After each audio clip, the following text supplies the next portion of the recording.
Hey y'all, welcome to the YouTube channel. My name is Zach.cato with Blackwell's Incorporated. So we got a call not too long ago from a manufacturing facility, and some of the adhesive that they use in their production had accumulated on the edge of their stairs on what's called the Bullnose. The Bullnose is supposed to be a non-slip safety measure, but in this case it was kind of creating more of a hazard than it was stopping. So what we did was use dry ice blast and remove the thick buildup at the edge of the stairs and also non-slip grooves on the stairs. One of the perks of using dry ice blasting for cleaning is that it turns to a gas right on contact with the surface.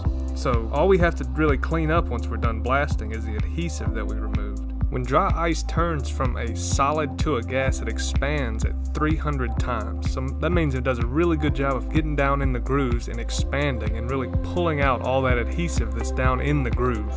One of the reasons dry ice is so effective at removing the buildup is because of the thermal shock.